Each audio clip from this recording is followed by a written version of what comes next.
What's up, Rad Fam? Today I thought it'd be really fun to go searching the internet for some creepy real stories that have to deal with school. So either these stories can take place like in a school, or maybe the people were just students at the time. So it has something to do with school, maybe a field trip or in a dormitory, something that relates back to school. So before I say school again, let's get to it. The first one we're gonna read is called A Noisy Ghost Disrupts the Library at Night. Interesting, it's a little bit of a long one, so let's dive into this. My school's library is open until 2 in the morning for idiots like me who don't do their essays until the last minute. Very self-aware writer.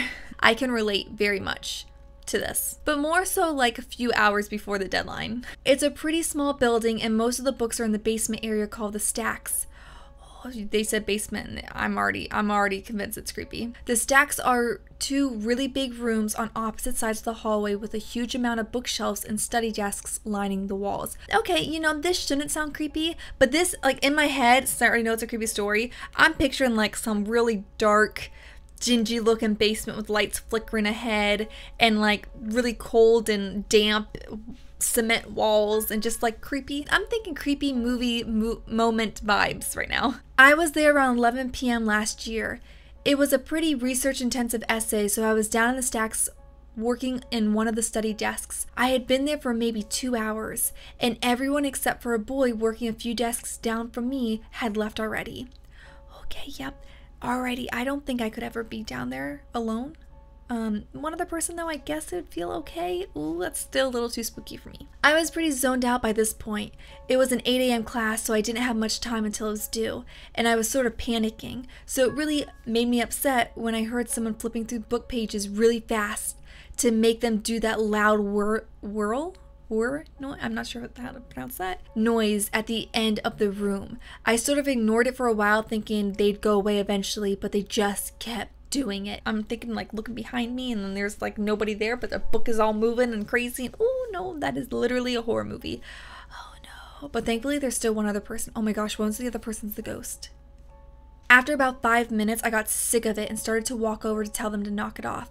I get about 3 steps across the room and it just stopped. I sat back down. It was quiet again for like 10 minutes before the flipping pages noise started again, only loads louder. Like they'd grabbed a huge book this time. Oh, that literally gave me goosebumps. No. How do they know though? Maybe the desks are like the privacy desks that have like the 3 sides covered. So maybe that's why like he didn't see the person. But I'm surprised he didn't like ask, like just shout, right? The fact that you would walk all the way over there, because like if I was really upset, I feel like I would have just like yelled at them to knock it off. But hey, maybe I would have made the ghost mad, so good thing this wasn't me. The other boy started to get upset too, and he stood up and started walking through the bookshelves trying to find them. It kept going, so I got up too and started looking around with him. I mean, why did they just yell at this point? Why would you continue to look? I would just yell to say knock it off. It got really loud and it was pretty obvious where it was coming from at that point, so we started walking towards it.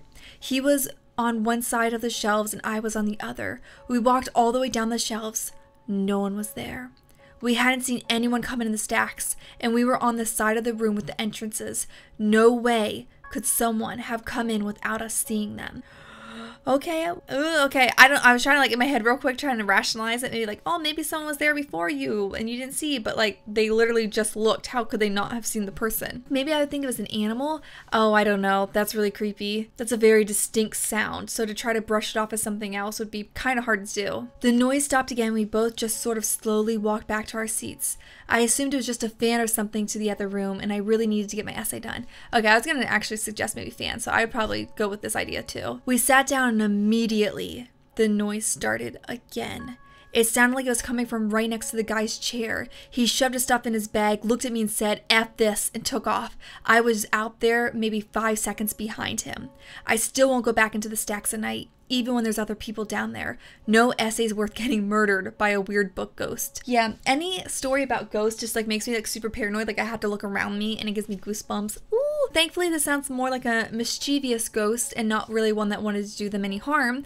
But oh no, was it me that wrote this? Because yeah, I would never step foot back in there ever again. I would just, you know, study in my dorm room, study at a friend's, study in the hallway. I would just literally never go back down there period. I would actually be telling all my friends about that instance to see if like anyone else had any similar stories, just so we could like compare and see if like, oh, is this really haunted, or did we just kind of like hallucinate the whole thing because we were really tired? The next one's called a minor disturbance. When I was young, my grandma gave me the Vietnamese good luck charm that basically looked like a bunch of old Asian coins strung on a red thread. She told me it was a charm to ward away bad luck and stop evil spirits from entering my room while I slept. That's a very nice thing. Maybe I need some of those. Where can I get something like this? I didn't really believe in that, but I hung it on my bedroom door as a child anyway, and later brought it with me to college along with a bunch of other sentimental decorations. Well, that's really sweet that she kept something that her grandma gave her, even though she didn't believe in it. I mean, I would say in the past, like, oh, you know, it's a nice like token that someone would give you, but I wouldn't really think of it as working.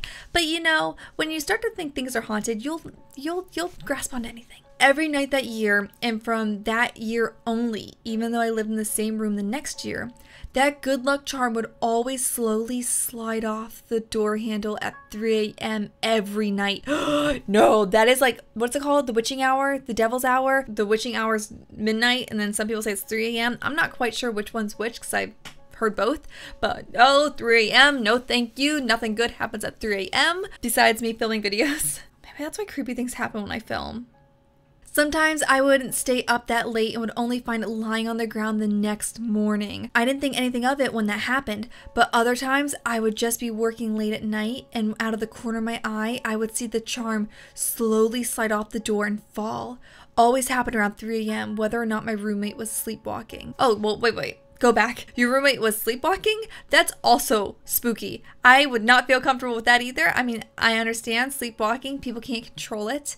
It happens for normal reasons, right? It's nothing paranormal. But, oh, if I woke up in the night and like someone was just standing there. Ooh, no.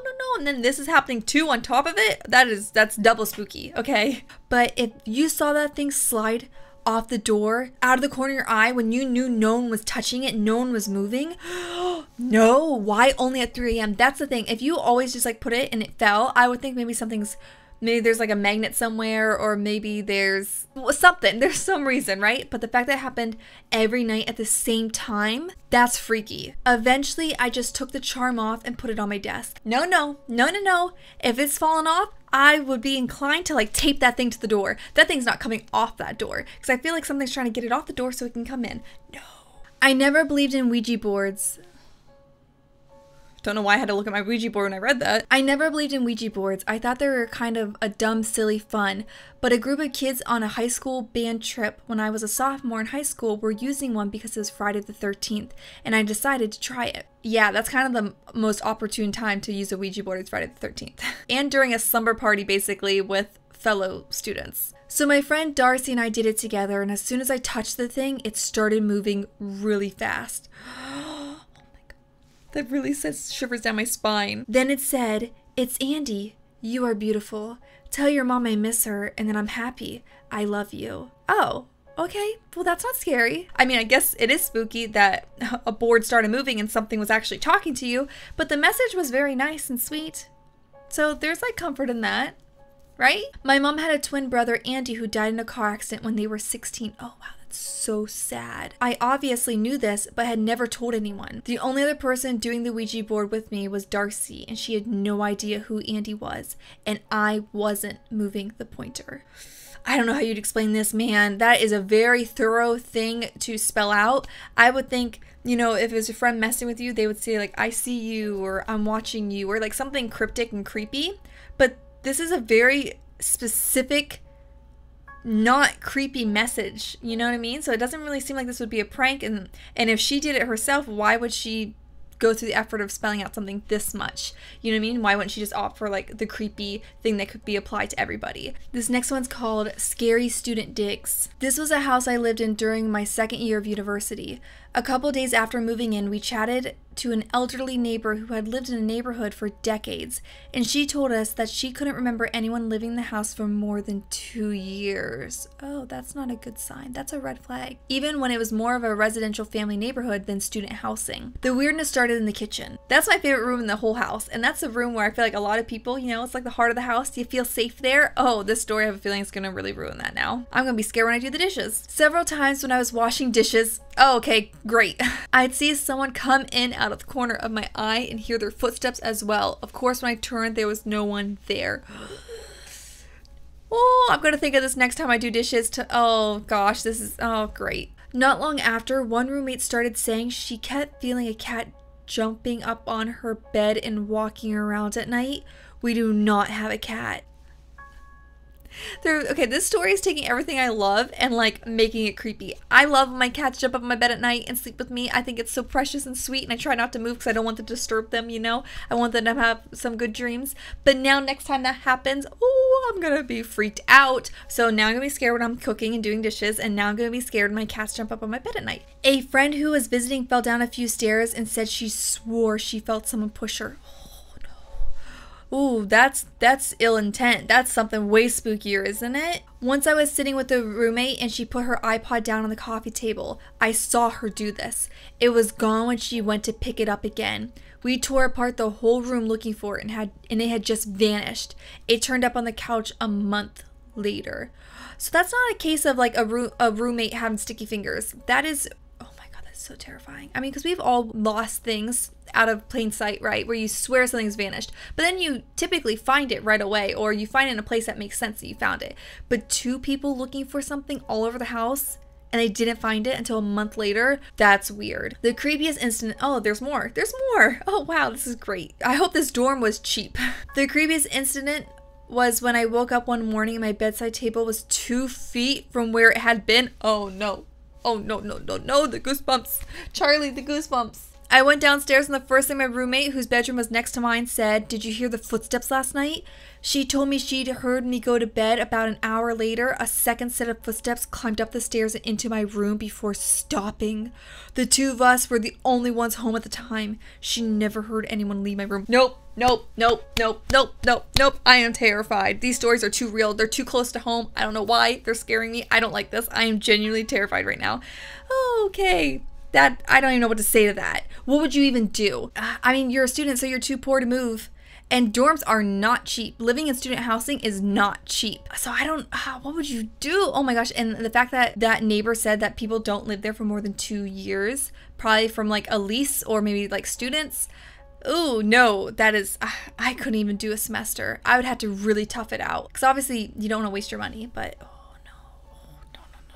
I would not be returning. I would not be renewing my lease. Okay, and the last story we got for today is called "It Attached Herself to Her Room."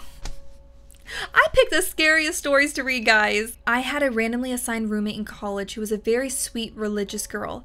She kept to herself mostly, but she was always really kind and polite. This was the first year I didn't seem to have a bitchy roommate, so I was excited to get along with her. About 2 nights after we moved in, I wake up to hear someone sobbing softly outside my bedroom door.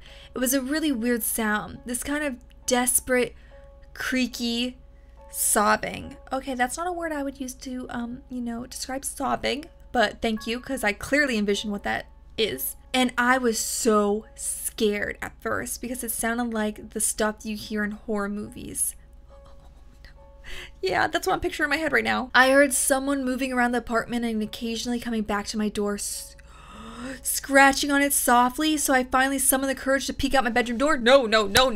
My dog Penny, whenever she wants to come in, she'll like paw at the door, which is a really disturbingly loud scratching noise because of her claws. Dogs have claws? Yeah, that's a claw, right? Her nails, whatever. It always like still like shocks me whenever she does it. So hey, if I heard like sobbing and it was like a new place I was living in and I didn't have Penny, oh no, you bet your butt I am turning on the lights in my room, making sure my door is locked, and staying up until that sound goes away, preferably in the morning.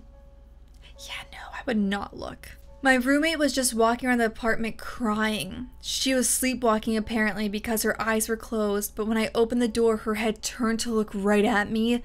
Then she slowly went to the kitchen table, picked up a pencil, and started to scrawl this weird symbol on her door. It looked like a circle with a triangle in it. I asked her if she was okay, and she just stood there, swaying and crying. And I was basically just like, nope, and locked the door. Oh, nope, nope, no, no, no, no, no. That is like horror movie level stuff happening. That is like roommate from hell type stuff happening. You know what I'm saying? Oh, no, no, no. The next morning, she was really scared and mad at me because this demon symbol had appeared on her door and she thought I had done a prank on her. She didn't believe me when I told her she was the one who did it, but accepted my denials that I did it, and we dropped it. Okay, that's a weird thing to drop. I would think, okay, if you didn't do it, but you're saying like I did it, well then like why would you not believe them? Several times throughout the year, I'd wake up in the middle of the night to her in the kitchen talking to herself. Every time she would come to scratch softly at my door, and every morning there'd be another symbol on her door. She was still convinced it was me messing with her. I considered filming her, but honestly, I was really scared of opening the door because I saw too many scary movies about demons. Yeah, literally, yeah. I mean, I would probably set up a camera like every night anyway, like a security camera or something, because I would want her to see, because I feel like they kind of owe it to her to like help her, whatever's happening to her, whether it's some demon stuff or like sleepwalking, because like obviously then she's having like some sort of like, I don't know, serious nightmare problem. Then one time we were in separate dorm rooms when there was a huge bang from her bathroom. There was obviously no one else in the dorm, so we were both really freaked out, but we decided to investigate. I literally have so many goosebumps right now. We looked everywhere and nothing had fallen down, and there were no windows or other doors to the bathroom other than the one leading to our living room. We pulled back the shower curtain. There was a huge arc of blood on the wall. What? That's not okay. Call the police. She went pale but had no explanation for this. I'm sorry, I had to turn around because I got freaked out. The blood on your wall? That's pretty serious. I would literally call the cops. That is why, how, what? No, how could you try to deny this or sweep this under the rug? That is too big of a thing to happen. Later that night when I was studying in total silence, she rushed into my room and demanded to know what I had said. I asked her what she was talking about, and she said she was in the bathroom and heard me talking to her, like I was whispering something through the wall. Ooh, there's something going on. I don't think there's something going on with the storm. I think there's something going on with that girl. After that, whenever she was gone for the weekend, I always heard weird noises coming from her side of the dorm suite in the middle of the night.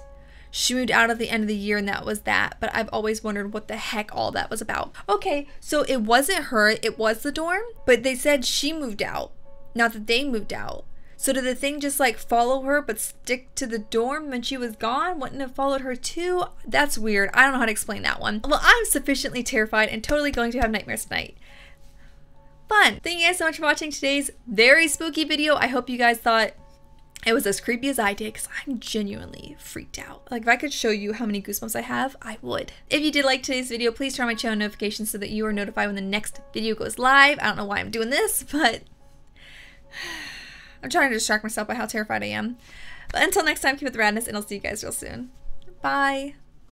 Some of y'all like to comment down below in videos whenever I'm like especially spooked out while filming, that you see something in the background behind me, you see something in my closet, you think something's in my closet, something's under my bed. Those comments are so mean, by the way, because I read them and they always freak me out. So shame on you. If one video you see that closet's suddenly gone, no, it's probably because you guys' comments. Okay, I'm very freaked out right now. Oh, I'm so freaked out.